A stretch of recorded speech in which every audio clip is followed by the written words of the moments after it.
I spotted some rather interesting developments in a country that wasn't really on a lot of people's radar yet. In fact, it still isn't on a lot of people's radar, and I think the country Greece, located in the European Union, could become one of the upcoming digital nomad locations. And there's a couple of reasons for that I wanted to point out in this video. The first reason is that people are moving away or have moved away from other destinations. The second reason is the liberal visa program that they just launched. And the third reason is the real estate market. It's a much better market than in many other countries.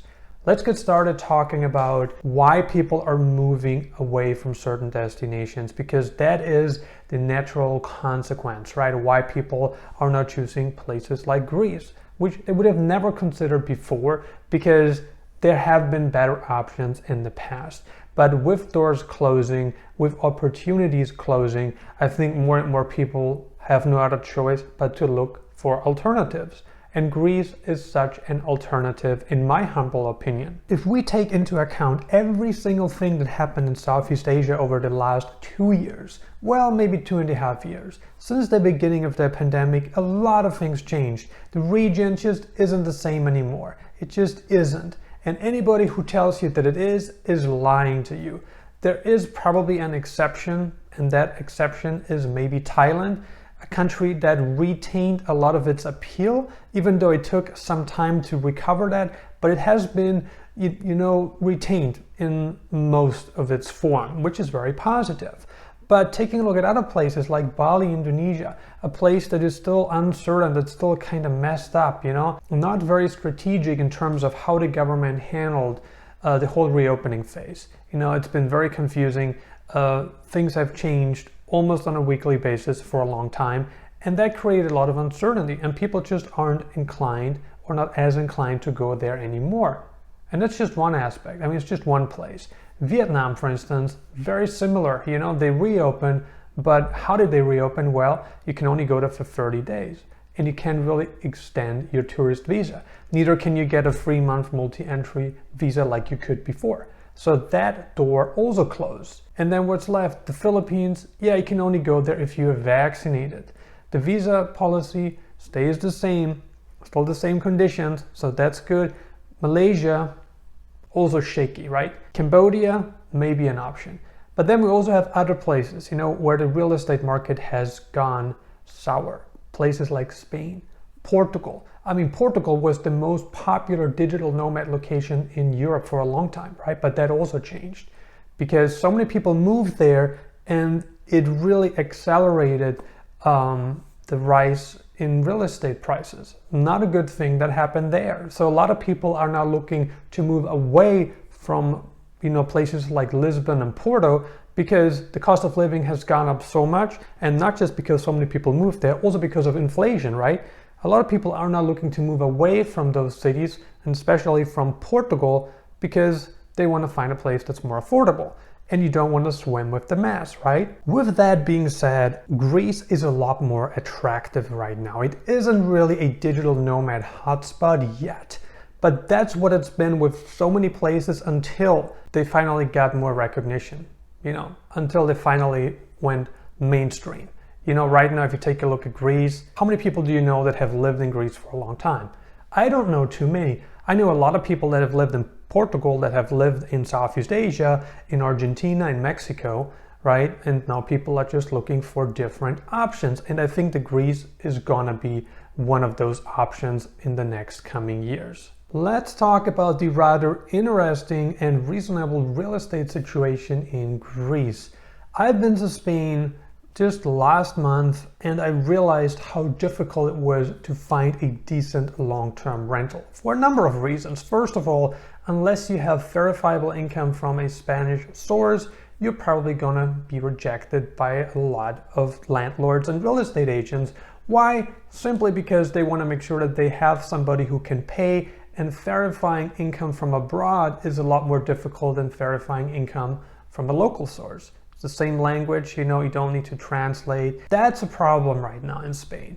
And also in Spain, the problem is a lot of people wanted to rent out, and so it's gotten a lot more expensive because they only want to rent out for a few short months, because when we hit summer, they want to go to maybe daily or weekly rates. Why? Because they can make a lot more money this way. It's possible to rent for the long term in Spain, but there's just a shortage of properties, especially in very nice locations that the average digital nomad would want to rent. But anyway, what I wanted to point out in Greece, let's have a look at Athens. Athens, the capital of Greece, a very vibrant city, a very historic city.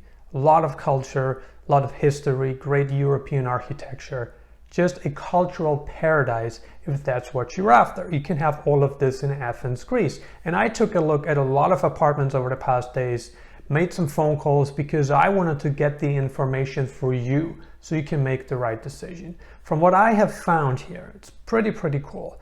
It's not very difficult to find a long-term rental in Athens. If you're flexible in terms of area, and look, it doesn't matter what kind of budget you're on. If you're just looking for a studio or one bedroom for under 500 euros a month, you can have that. Probably within a couple of days, you're gonna find something.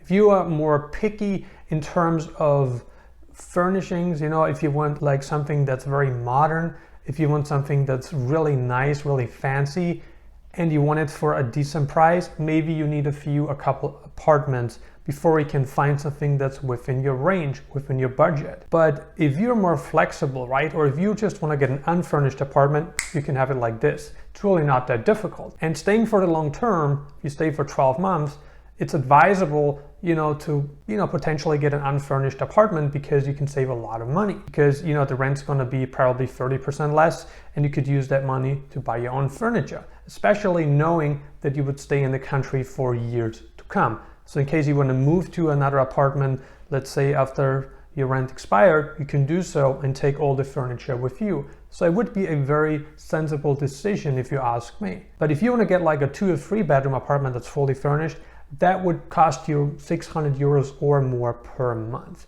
But here we can see that those numbers aren't really too bad. And we're talking about Athens. And I've looked at very decent apartments. Now, if you want something very fancy, like the best furnished at the nicest design, is that going to be 600 euros for a 2 or 3 bedroom apartment? Of course not. You're going to pay probably 800-900 plus, maybe even as much as 1200, 1300, right? Depending on how lavish you want it to be. But from what I have seen, if we compare this now to Portugal, it is a dream situation to be in. It can change obviously with more digital nomads moving to the capital of Athens in Greece. But right now what I'm seeing is just a lot of inventory. And wherever there's a lot of inventory, the price is usually not as alleviated as it is in a place where there's less inventory because there's so much demand. It's all about supply and demand. As soon as there's more demand than supply, the whole ratio, the whole price performance ratio oftentimes falls apart and you're overpaying because you're competing with so many other people. One of the biggest incentives of living in Greece, of moving to Greece right now, is the income tax reduction that a foreigner can take advantage of. Who can take advantage of this tax break? It's interesting because as long as you haven't lived in Greece for the past years, as long as you haven't been a resident, as long as you haven't lived there, haven't paid your taxes there over the past years, then what you can do is you can move there, and as long as you live there for 2 years, you can get a 50% tax break. The highest tax rate would be 44 or 45%. So if you, let's say, make €1 million a year, which would be a good amount of money, right? You would pay 45% in taxes as a regular tax resident of Greece. But if you get this, if you become a resident and you commit to living there for 2 years, then you may only end up paying half of that. So which would be what? 22.5%, which wouldn't be a bad deal, right? But that's if you fall into the highest tax break. If you have a much lower income, you're going to pay a lot less in taxes. We're seeing this across more European countries, and with a place like Portugal deciding, what, we want fewer foreigners now because they increased the stakes. They got so much attention, they got so many people that they were like, what, we're not in a position to choose who we want to take into our country. Whereas, 10 years ago, 15 years ago, that really wasn't the case. They welcomed everyone with open arms. Things have changed, and that's how it is in Asian countries too. And I want you to see the bigger picture. You want to go to a place where you like the culture, you like the people, you like the country, you want to learn the language, maybe you want to do dating, whatever it is, right? You need to like the whole picture. If you want to live in a place for a couple of years, because in my opinion, you can have all the money in the world, but if you're not happy in a place, then what's the point of living there? The last thing I wanted to talk with you about is Greece digital nomad visa, a very interesting option for people outside the EU, right? If you're not an EU citizen, then you cannot live in Greece indefinitely. You're gonna need some kind of visa. If you are an EU citizen, then you can enjoy freedom of movement. But if you aren't, let's say you're from the United States, Canada, Australia, and now also the United Kingdom. If you are from any of the countries that belong to the United Kingdom, meaning England, Northern Ireland, Scotland, and Wales, if you belong to any of those countries, then you cannot enjoy freedom of movement anymore. Neither can you if you're from Singapore, Hong Kong, Australia, or any other part of the world, any other country in the world that is not part of the European Union. You must work for a company or clients outside of Greece. You cannot have any business dealings from within Greece, meaning you can't work for a local company, you cannot have clients within Greece. That's a big no-no. You must be able to complete all your work through a laptop, technology, whatever you want to call it, you need to do that. If you got your own business abroad, then you must submit information on the business name, where it's registered, where it's located, your position. And you can only do this if you can work remotely from Greece. Once you've been granted the digital nomad visa, you're gonna be able to live in Greece for 12 months. This is a renewable visa and you can add another 12 months, but only once the visa got approved, right? Once it got approved, you can extend it before it expires for another 12 months, but your total stay in Greece cannot be more than 24 months. There's a couple of other requirements. Firstly, you must have an income of at least 3,500 euros a month. You must submit proof of employment and proof of sufficient funds, meaning you gotta have some savings. Just 2,000 or 3,000 euros is not gonna cut it. You wanna be at least in the 5 figures before you submit your application. Do you think Greece has any chance of becoming a great digital nomad location? Do you have any plans for moving to Greece yourself? Leave a comment below and let us know. Consider subscribing if you haven't already. I'm uploading new videos on digital nomad locations, travel updates,